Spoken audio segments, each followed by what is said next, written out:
Hello student, स्वागत है आपका आईसीटी वर्चुअल क्लासेस में। मैं हूं कविता, आपकी बायो टीचर। करती हूं आप सभी अच्छे होंगे और स्वस्थ होंगे। तो क्लास कंटिन्यू करेंगे अपने चैप्टर के क्वेश्चन आंसर्स, और चैप्टर का नाम है प्लांट ग्रोथ एंड डेवलपमेंट। यहाँ पर हम इस चैप्टर के क्वेश्चन आंसर्स कर रहे थे। प्रीवियस लेक्चर में कुछ क्वेश्चन आपने देखे हैं, आगे चल करके और क्वेश्चन सॉल्व करने वाले हैं। तो सबसे पहले देख लेते हैं आपके पास जो क्वेश्चन आया था। सबसे पहला क्वेश्चन आया था, कुछ टर्म्स दिए गए थे, कुछ शब्द दिए गए थे जिन्हें आपने ग्रोथ था, डिफरेंशिएशन था, डेवलपमेंट था यहाँ पर। ठीक है, नेक्स्ट तो आते हैं, आपने कहा मेरिस्टेम था और ग्रोथ रेट था। तो ये कुछ टर्म्स हमारे पास आती हैं जो आपने यहाँ पे डिफाइन की।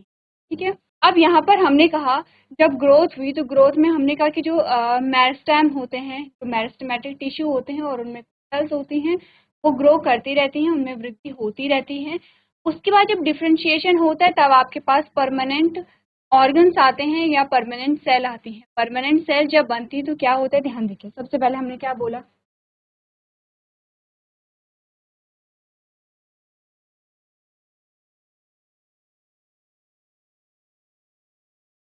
मेरिस्टेमेटिक सेल क्या होती है, डिवाइडिंग होती है, इनमें डिवीजन होता रहता है। ठीक है, जब इनमें डिवीजन होता रहता है तो ये क्या करती हैं, ग्रो करती हैं। और आपने कहा एक टाइम के बाद ये क्या हो जाती है, इनमें डिवाइड होने की कैपेसिटी, उसके बाद ये बन जाते हैं परमानेंट ऑर्गन और परमानेंट सेल। सेल और ऑर्गन, अगर मैं आपसे पूछूं कि क्या एग्जाम्पल आते हैं, मेरिस्टेमेटिक सेल्स आपके कहाँ पे पाए जाते हैं, आपने कहा ये पाए जाएंगे आपके रूट टिप पे, रूट की टिप पे, और आपके शूट के टिप पे। ठीक है, ये आपके नोड पे भी पाए जाते हैं। परमानेंट सेल और परमानेंट ऑर्गन जब बनते हैं तो कौन कौन से ऑर्गन होते हैं, आपने कहा वो होता है रूट, वो होता है स्टेम, और वो होती है लीफ। ये आपके आते हैं प्राइमरी ऑर्गन्स, जो कैसे होते हैं, प्राइमरी परमानेंट ऑर्गन्स। इनमें फिर क्या होता है, आपने कहा जब यहाँ पर आपने डिफरेंशिएशन देखा तो उसमें एक और टर्म हमने पढ़ा था यहाँ पर। ठीक है, डिफरेंशिएशन में एक और टर्म हमने पढ़ा था, आपने री डिफरेंशिएशन, डी डिफरेंशिएशन की बात की है। ठीक है, ये तो क्या है, डिफरेंशिएशन है, डी डिफरेंशिएशन भी होता है, री डिफरेंशिएशन भी होता है। उसमें कौन कौन से ऑर्गन आते हैं वो आपको यहाँ पे पढ़ने हैं। चलिए, तो हमने ग्रोथ पढ़ी है, हमने डिफरेंशिएशन पढ़ा है, हमने डेवलपमेंट पढ़ा है, हमने मेरिस्टेम पढ़ा है, हमने ग्रोथ रेट को यहाँ पर देखा है। ठीक है, तो इस प्रकार से हमने यहाँ पर जो चीजें हैं वो समझी हैं।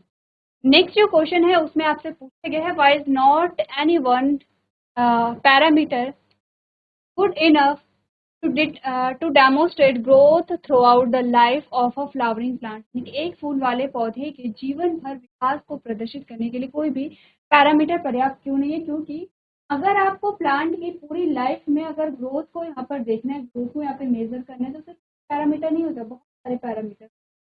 और लाइफ टाइम किसी पैरामीटर, हर एक पैरामीटर को यहाँ पे ऑब्जर्व करना क्या होता है, पॉसिबल नहीं होता है। आगे बढ़ते हैं, आगे आपसे पूछा गया है, list 5 main groups of natural plant growth regulator, जिसे फाइटो हार्मोन भी कहते हैं। प्लांट ग्रोथ रेगुलेटर्स को क्या कहते हैं, फाइटो हार्मोन भी कहते हैं।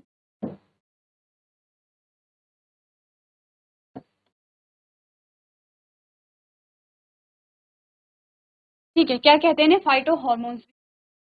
आपने कहा आपको क्या करने हैं, 5 फाइटो हार्मोन्स बताने हैं यहाँ पे, और right a note on the discovery, zoological function and agricultural horticultural application of any one of them।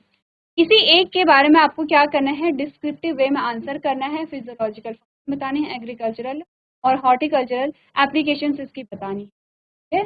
5 जो आते हैं आपके, ऑक्सिन है, जिबरेलिन है, साइटोकाइनिन है, एब्सिसिक एसिड है, इथाइलिन है, आपको बताए गए थे। आपने बोला कि 2 टाइप के हमारे पास क्या आते हैं, यहाँ पे फाइटो हार्मोन आते हैं। पहला है प्लांट ग्रोथ रेगुलेटर एंड दूसरा है प्लांट ग्रोथ इनहिबिटर। ठीक है, अब एक ऑक्सिन, जिबरेलिन और साइटोकाइनिन, तीनों क्या है, प्लांट ग्रोथ रेगुलेटर्स होते हैं। Abscisic acid plant growth inhibitor है, और जो इथाइलिन है वो प्लांट ग्रोथ इनहिबिटर भी है, वो प्लांट ग्रोथ प्रमोटर भी है, लेकिन ज्यादा क्या है यहाँ पे, प्लांट ग्रोथ इनहिबिटर। दोनों है, थायलिन में दोनों जो फीचर है वो पाए जाते हैं। ये प्लांट ग्रोथ को प्रमोट भी करेगा, इनहिबिट भी करेगा, सेम टाइम पे नहीं करेगा, ठीक है, अकॉर्डिंग टू कंडीशन यहाँ पर ये अपना जो शो करेगा।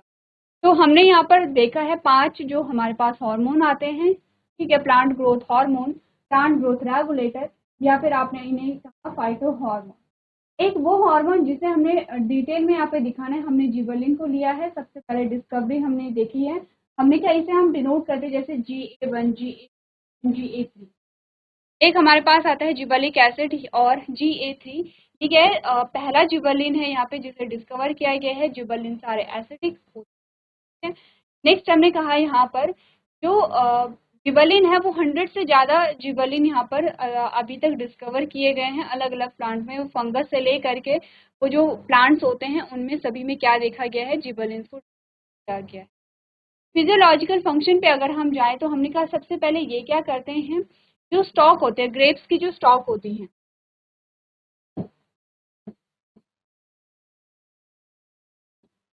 आपने कहा जो ग्रेप्स की स्टॉक होती हैं इस प्रकार से, जैसे कि एक तो ये है, तो ये है, पर इसमें और लंबे स्टॉक इस प्रकार से बनानी हो तो ये होगा,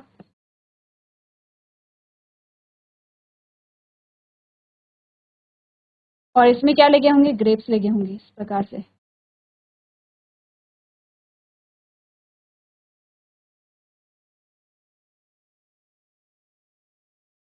ठीक है, तो आपने कहा कि ये सबसे पहले तो क्या कर रहे हैं, ग्रेप्स के स्टॉक। अब ग्रेप्स ऐसे अटैच नहीं होते हैं, ये आपने देखा होगा, ठीक है, इस प्रकार से अटैच होते हैं। ये बेसिक चीज आपको समझनी है। हमने कहा कि सबसे पहले तो ग्रेप्स स्टॉक को क्या करता है, ये इसकी लेंथ को इंक्रीज करता है, लेंथ के इंक्रीज करेगा तो फ्रूट जो है वो ज़्यादा यहाँ पर लगेंगे। नेक्स्ट हमने कहा कि ये क्या करता है, जो फ्रूट है उन्हें शेप में लाता है, उनकी शेप को इम्प्रूव करता है, एग्जाम्पल है एप्पल यहाँ पे। नेक्स्ट आपने कहा कि ये क्या करता है, जो सनसेंस होती है यहाँ पे उसको क्या करता है, उस प्रोसेस को डिले करता है। आगे बढ़ते हैं, और आगे जो हमारा आज का टॉपिक आता है वो है एग्रीकल्चरल एंड हॉर्टिकल्चरल एप्लीकेशन, क्या क्या इसकी एप्लीकेशन होती हैं उसके बारे में हम बात करते हैं। तो हमने कहा as the sentence process is delayed, the fruit can be left on the tree for longer in order to extend the market period। क्योंकि आपने कहा कि यहाँ पर देखिए ये क्या करेगा, जो फल पकने की अवधि होती है यहाँ पर, या फिर जो फल की जो पेड़ पे रहने की जो अवधि होती है उसे क्या करता है, डिले करता है, बढ़ा देता है। जब ये डिले करेगा फल पकने की अवधि कहिए, जब वो डिले करेगा तो ये जो फ्रूट है वो लंबे टाइम तक प्लांट में रहेंगे, और इससे क्या होगा कि जो मार्केट में जो फ्रूट है वो ज़्यादा देर तक आते रहेंगे। जैसे कि अभी आपने देखा होगा मार्केट में अभी भी कुछ ऐसे फ्रूट हैं जिनका सीज़न नहीं होता, कभी कभी आपने देखा होगा सीज़न चला जाता है लेकिन फ्रूट्स आते रहते हैं। इट मीन्स कि यहाँ पर क्या है, जो फ्रूट है वो ज़्यादा टाइम तक, ज़्यादा लंबे समय तक क्या है, पेड़ पे रह रहे हैं, ठीक है। नेक्स्ट हमने कहा इससे क्या होगा, फिर इससे जो मार्केट वैल्यू है यहाँ पर, जो मार्केट में जो फ्रूट है वो आते रहेंगे, ठीक है। इसका मतलब उन फ्रूट की खपत होती रहेगी और लंबे टाइम तक जो प्रोडक्टिविटी है वो भी इन्हांस होता रहेगा, और यहाँ पर बेनिफिट भी मिलेगा, ठीक है। तो इकोनॉमिकली ये क्या होता है, बेनिफिशियल होता है। नेक्स्ट हमने कहा in the brewing industry gallic acid और GA3 is used to speed up the malting process। ठीक है, आपने कहा कि माल्टिंग प्रोसेस को इनहांस करता है कौन, जिबलिक एसिड, जिसे GA3 भी हम कहते हैं। नेक्स्ट है as sugarcane store a carbohydrate as sugar in their stem, saying that sugarcane crop with gibberellic cause the length of the stem to increase, hence causing an increase in the yield by as much as 20 tons per acre। आपने बोला जो sugar cane होती है, गन्ना होता है, गन्ने के स्टेम में क्या होता है, जो गन्ने का जूस आप पीते हैं, गन्ने का रस जो आप पीते हैं, उसमें क्या होता है, कार्बोहाइड्रेट होता है एज शुगर, ठीक है। यहाँ पर अगर क्या किया जाए, spraying the sugarcane crop with gibberellic, यहाँ पर अगर हम जो शुगरकेन है या जो गन्ने की फसल है उस पर अगर हम जिबलिन का छिड़काव करते हैं, ये क्या करता है, इसकी तने की लंबाई को बढ़ा देता है, स्टेम को क्या कर देता है, इंक्रीज कर देता है। तना बढ़ेगा, इट मीन्स कि हमें ज़्यादा जो गन्ने का जूस है वो मिलेगा। अब गन्ने से बहुत सारे उत्पाद बनते हैं, जैसे कि एक तो आप सिंपली देखते हैं गन्ने का जूस आप पीते हैं, गन्ना आप खाते हैं, और गन्ने से क्या बनता है, गुड़ बनता है, आपने कहा कि यहाँ पर क्या है, कार्बोहाइड्रेट का एक अच्छा स्रोत है, ठीक है, एज अ शुगर आप उसे क्या करते हैं, टेक करते हैं। अगर यहाँ पे स्टेम की लेंथ बढ़ेगी, तने की लंबाई बढ़ेगी, तो ज़्यादा शुगर और ज़्यादा कार्बोहाइड्रेट मिलेगा। अगेन ये क्या है, कमर्शियली यहाँ पे फायदा दे रहा है। hence causing an increase in the yield by as much as 20 tons per acre। यहाँ पर हर एकड़ में 20 टन्स की क्या होती है, यहाँ पे वृद्धि हो जाती है जीवल छिड़काव से, ठीक है। क्या क्या फंक्शन आपने देखे, एक तो क्या करे, ग्रेप्स के स्टॉक को बढ़ा रहा है, जो यहाँ पे फ्रूट है उनकी शेप को इम्प्रूव कर रहा है। नेक्स्ट हमने कहा यहाँ पर क्या करे, माल्टिंग प्रोसेस को तेज कर रहा है। नेक्स्ट हमने कहा कि अगर शुगर केन पे छिड़काव किया जाए तो उसकी जो स्टेम है उसकी लेंथ को यहाँ पे बढ़ा रहा है। The maturity period of a juvenile conifers can be hastened by a spraying with a gas resulting in early seed production। early seed production में क्या होता है, beneficial होता है। It also promote the process of a bolting in beetroot। beetroot में bolting को क्या करेगा, promote करेगा, cabbage में करेगा, etc। Bolting is the internode elongation observed just before the flowering process। आपने कहा बोल्टिंग क्या होता है, bolting is the internode elongation observed just before the flowering process. तो आप बहुत छोटी क्लासेस से पढ़ते चले आ रहे हैं, क्या पढ़ा है आपने बहुत छोटी,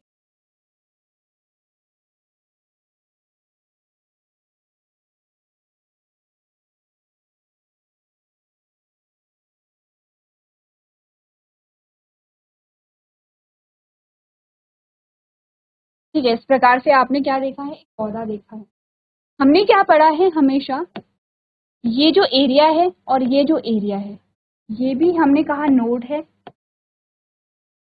और ये भी हमने कहा नोड है, और दो नोड के बीच की ये जो दूरी है, ये जो डिस्टेंस है, इसे हमने क्या कहा, इंटर नोड कहा, इसे हमने इंटर नोड कहा, ठीक है। हमने कहा कि यहाँ पर क्या करता है, ये इंटर नोड की जो लेंथ है उसे इंक्रीज करता है फ्लावरिंग टाइम से पहले, ठीक है। क्या होगा, फ्लावरिंग टाइम से पहले ये जो इंटर नोड है उसकी लेंथ को क्या करेगा, ये इंक्रीज करेगा। क्लियर है इतना, just before the flowering process. चलिए, तो आपने यहाँ पे क्या करना है, एग्रीकल्चरल एंड हॉर्टिकल्चरल एप्लीकेशन देखनी है जिबल पर डे।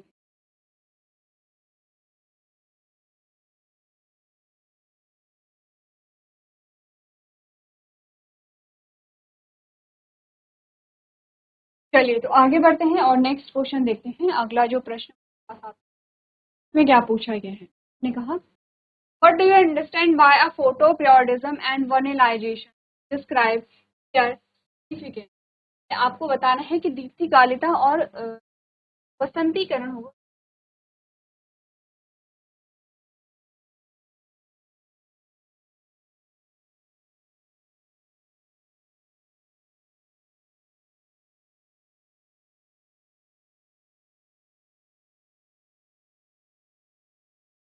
सबसे पहले अगर हम बात करें यहाँ पे फोटोपीरियोडिज्म की, ठीक है, फोटोपीरियोडिज्म क्या होता है, डेफिनेशन पढ़ते हैं। Photoperiodism can be termed as the response of a plant to period of day night। It is a theorized that the hormonal substance that is responsible for flowering is formed in the leaves। हमें क्या बोला गया कि photoperiodism को दिन और रात की अवधि के लिए पौधे की प्रतिक्रिया के रूप में कहा जा सकता है। प्लांट जो है वो यहाँ पे फोटो पीरियड के लिए, लाइट की अवधि के लिए जो रिस्पॉन्स देता है, जैसे कि हमने कहा कि फोटोपीरियोडिज्म जब हमने पढ़ा था तो दो टाइप के प्लांट पढ़े थे, short day plant and long day plant. Actually में ये जो क्लासिफिकेशन किया गया है किस बेसिस पे किया गया है, प्लांट कैसा रिस्पॉन्स दे रहा है यहाँ पर फोटो पीरियड के लिए। अगर फोटो पीरियड कम है तो कैसा रिस्पॉन्स मिल रहा है, अगर फोटो पीरियड ज़्यादा है तो कैसा रिस्पॉन्स मिल रहा है। तो आपने कहा कि फोटो पीरियोडिज्म क्या होता है, यहाँ पर जो प्रकाश की अवधि है उसके लिए जो पौधे की प्रतिक्रिया है उसे ही हम क्या कहते हैं, फोटो पीरियोडिज्म कह रहे हैं, ठीक है। हमने कहा यह सिद्धांत है कि फूलों के लिए जिम्मेदार हार्मोनल पदार्थ पत्तियों में बनता है। जो यहाँ पर फ्लावरिंग के लिए जो हार्मोन होता है वो उसका फॉर्मेशन कहाँ पे होता है, लीफ में होता है, which subsequently migrate to the shoot apex and alter them into a flowering apex। तो एक्चुअली में फ्लावर क्या है, आपने कहा जो यहाँ पे एपेक्स है, ठीक है, जो यहाँ पे टॉप वाला पार्ट है जो एपेक्स है उसका जो रूपांतरित रूप है उसे हम क्या कहते हैं, फ्लावर कहते हैं। आपसे पूछा भी जाता है कि फ्लावर क्या है, तो हमें यही बोला गया है। यहाँ पर क्या होता है, फूलों के लिए जिम्मेदार हार्मोनल पदार्थ या हार्मोन पत्तियों में बनता है, जो बाद में प्ररोह शीर्ष पर चला जाता है, यानी क्या होगा यहाँ पे एपेक्स में ट्रांसफर हो जाता है और उन्हें पुष्प शीर्ष में बदल देता है। और जो यहाँ पे टॉप वाला पार्ट होता है, यानी कि शूट टिप आप कहिए या एपेक्स वाला पार्ट आप कहिए, वो फ्लावर में कन्वर्ट हो जाता है या रूपांतरित हो जाता है। ठीक है। The process of photoperiodism helps in studying the response of flowering in different crops plant when the duration of exposure to light is considered. दीप्तिकालिता की यह प्रक्रिया विभिन्न फसली पौधों में प्रक्रिया का अध्ययन करने में मदद करती है जब प्रकाश के समय अवधि पर विचार किया जाता है। इसी के बेसिस पे हमने कहा कि हमने दो प्रकार के पौधों को मेनली पढ़ा है, short day plant and long day plant. इसीलिए हम क्या करते हैं, आपने कहा कि सीजन वाइज हम क्या करते हैं, फसल को बोते हैं। छोटी क्लासेस में आपने क्रॉप और क्रॉप से रिलेटेड बहुत सारे चैप्टर पढ़े हैं, आपने क्लास 8 में पढ़ा है, क्लास 9th में आपने पढ़ा है, और उसमें हमें यही बोला गया है क्या रीजन है कि हम सीजन वाइज फसलों को बो रहे हैं। तो उसमें से एक जो रीजन है वो ये भी है, फोटो पीरियड। किस प्लांट को कितना फोटो पीरियड चाहिए इस बात पे निर्भर करता है कि उसे सीजन किस सीजन में यहाँ पे बोया जाए। जैसे कि शॉर्ट डे प्लांट है तो उन्हें हम विंटर में ही बोते हैं।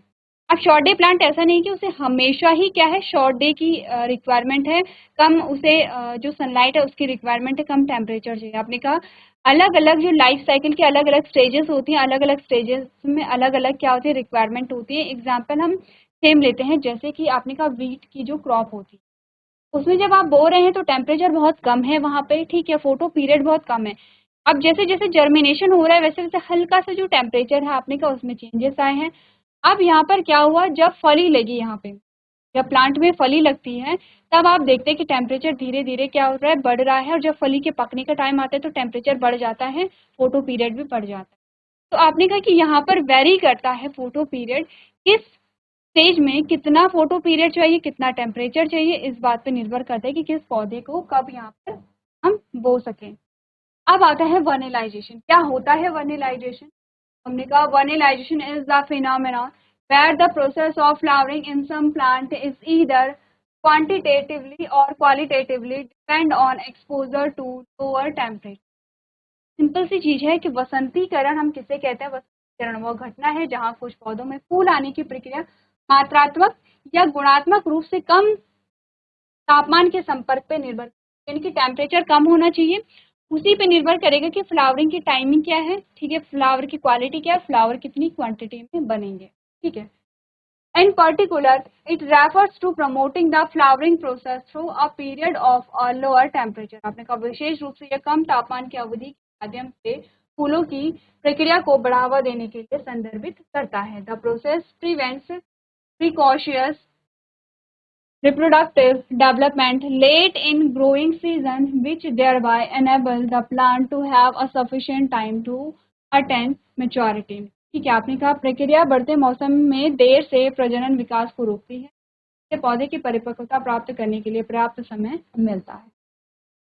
चलिए पर डेफिनेशन को आप लोग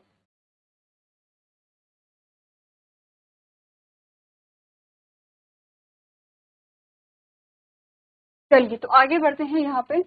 नेक्स्ट क्वेश्चन यहाँ पर है, व्हाई इज एब्सिसिक एसिड का क्वेश्चन है आपसे। एब्सिसिक एसिड को हार्मोन कहते हैं। ध्यान रखिए एब्सिसिक एसिड को स्ट्रेस हार्मोन भी कहते हैं और प्लांट ग्रोथ इनहिबिटर के नाम से हम जानते हैं।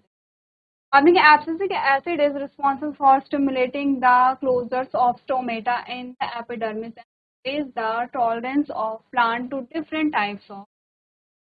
सबसे पहले तो एब्सिसिक एसिड क्या करते हैं, प्लांट के लीफ में जो एब्सिसिक एसिड एपिडर्मिस में रंध्रों को बंद होने को उत्तेजित करने के लिए जिम्मेदार होता है और विभिन्न प्रकार के तनाव के लिए पौधे को सहनशील बनाता है। अच्छा एक और चीज़ है कि अगर ये हम स्ट्रेस हार्मोन कह रहे थे, इसकी क्या आवश्यकता है, ऐसा नहीं होता है। हमारी बॉडी में हम किसे कहते हैं, स्ट्रेस हार्मोन। ह्यूमन बॉडी में भी हम एक हार्मोन को स्ट्रेस हार्मोन कहते हैं। आपके लिए होमवर्क में है, आप जानेंगे, सर्च करेंगे किसे हम स्ट्रेस हार्मोन कहते हैं। स्ट्रेस हार्मोन का मतलब ये नहीं है कि ये क्या है यहाँ पे हार्मफुल है प्लांट के लिए। आप देख रहे हैं कि ये पौधे को अलग अलग स्ट्रेस के लिए क्या करता है, सहनशील बनाता है। फॉर एग्जाम्पल अगर यहाँ पर पानी की मात्रा कम है, ठीक है, पानी कम है, और आपने कहा स्टोमेटा ओपन रहते हैं तो क्या होगा, यहाँ पे ट्रांसपिरेशन की प्रोसेस होती रहेगी, ट्रांसपिरेशन हो रहा है तो आपने कहा वाटर लॉस होगा। ये वाटर लॉस होने के लिए क्या करेगा, स्टोमेटा को बंद कर देता है यहाँ पे। तो एक तरीके से क्या है, यहाँ पे बेनिफिट मिल रहा है प्लांट को, ठीक है। नेक्स्ट हमने कहा hence it is also called the stress hormone, और इसीलिए इसे हम स्ट्रेस हार्मोन भी कहते हैं। Abscisic acid is responsible for promoting seed dormancy. ये क्या प्रमोट करता है, एब्सिसिक एसिड बीजों को निष्क्रियता, बीजों की निष्क्रियता को बढ़ावा देता है, thereby ensuring the germination of seed during the favourable condition, जिससे कि अनुकूल परिस्थितियों में बीजों का अंकुरण सुनिश्चित हो। ये क्या करता है, सीड डोर्मेंसी को लाता है, यानी कि बीजों को निष्क्रिय करता है। क्यों निष्क्रिय करता है, जब फेवरेबल कंडीशन होंगी, जब वातावरण अनुकूल होगा तभी यहाँ पे सीड जर्मिनेट हो, तो इसी वजह से, इसी कारण क्या करते हैं, ये सीड डोर्मेंसी को लाता है। अब अगर यहाँ पर अनफेवरेबल कंडीशन में पहले तो यहाँ पे जर्मिनेशन होता नहीं है, इनकेस हो भी गया है उस प्लांट की लाइफ नहीं होती है, ठीक है, वो आगे ग्रोथ नहीं कर पाएगा। तो इसी फेवरेबल कंडीशन में अगर जर्मिनेशन होता है तो ही जो प्लांट है वो क्या करते हैं, आगे ग्रो हो पाते हैं। इसका सिंपल सा एग्जाम्पल आप तब देख सकते हैं, आपने कभी देखा होगा कोई फसल बोनी है और फसल का एक टाइम पीरियड हम मान लेते हैं अक्टूबर में, ठीक, वीट की जो क्रॉप है उसे बोना है अक्टूबर लास्ट और नवंबर स्टार्टिंग में बोते हैं। अगर आपने गेहूं को बो लिया है यहाँ पर सितंबर में, ठीक है, सितंबर में आपने उसे बो लिया है, या आपने वीट की जो फसल है, गेहूं की जो फसल है उसे बोया है दिसंबर में, दोनों केस में क्या होगा, ये उसके लिए फेवरेबल टाइम नहीं है, गेहूं की फसल के वो फेवरेबल टाइम नहीं होता है। इस केस में ठीक है, पहले तो जर्मिनेशन नहीं होगा, इस जर्मिनेशन कुछ कुछ पौधों में जर्मिनेशन, कुछ कुछ बीजों में जर्मिनेशन हो भी जाए, आप देखते हैं वो प्लांट ग्रो नहीं कर पाते हैं, तो थोड़ी सी इतनी ही लंबाई बढ़ेगी, इससे ज़्यादा लंबाई बढ़ती नहीं है, और उनमें जो फली लगती है वो ना के बराबर लगती है। ये एक बेसिक सा एग्जाम्पल है जो हम अपने घरों में देख सकते हैं, ठीक है। तो हमने कहा कि यहाँ पर क्या करेगा, एब्सिसिक एसिड क्या करेगा, सीड डोर्मेंसी लाता है, जब फेवरेबल कंडीशन आती है तब सीड में क्या होगा, germination. This help the seed to withstand decayation and induce a dormancy towards the end of the growing season in plant, thereby promoting abscission of the fruit leaf flower। आपने कहा ये बीजों को सूखेपन का सामना करने में मदद करता है, ठीक है, और पौधे में बढ़ते मौसम के अंत में प्रेरित करता है, जैसे फलों पत्ती की अनुपस्थिति को बढ़ावा मिलता है। यानी कि जैसे जैसे जो लीफ होती हैं, या जैसे जैसे जो लीफ होती हैं या जो फल होते हैं या जो फूल होते हैं, आपने कहा वो झड़ने क्यों शुरू होते हैं, क्योंकि उनकी जो जब एज हो जाती है, आपने कहा यंग फ्लावर, यंग लीफ यहाँ पे झड़ती नहीं है, पतझड़ के टाइम पे आपने देखा होगा जो ओल्ड लीफ है वो झड़ जाती है, जिसकी न्यू लीफ वहाँ पर बन सके। तो ये सभी किसकी वजह से होता है, एब्सिसिक एसिड की वजह से होता है। इसीलिए नेक्स्ट क्वेश्चन जो हमारे पास आता है उसमें हमसे पूछा गया है, both a short day plant and a long day plant can produce flower simultaneously in a give rise explain। ठीक है, आपको बताना है यहाँ पर। तो आपने कहा in few plant flowering depends on relative duration of dark and light periods, both long day plant and short day plants can flower at the same place, with the condition being that they are supplied with a sufficient photo period। सभी किसकी वजह से हो रहा है, यहाँ पे photo period की वजह से हो रहा है, ठीक है। Next, both growth and differentiation in higher plants are open. आपको बोला गया है कि ग्रोथ और डिफरेंशिएशन दोनों क्या होती है, ओपन होती है।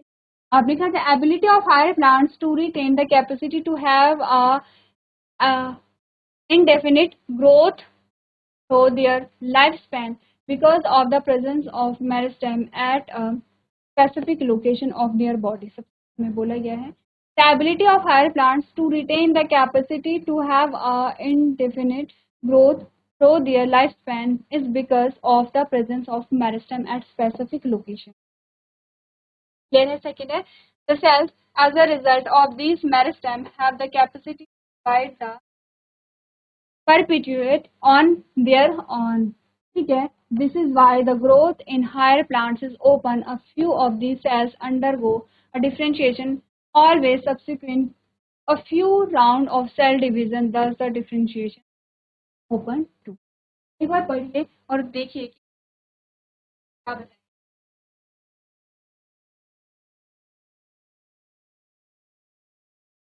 चलिए, तो आपने पढ़ लिया होगा हमने क्या समझा है, हमने यही समझा है यहाँ कि जो प्लांट में जो ग्रोथ होती है और जो डिफ्रेंशिएशन होता है वो ओपन होता है। सबसे पहले तो हमने कहा जैसे और आप ह्यूमन में देखते हैं तो ग्रोथ क्या होते हैं, लिमिटेड होते हैं। एक टाइम के बाद आपने देखा हाइट जो है आपकी रुक जाएगी, उतनी ही रहेगी।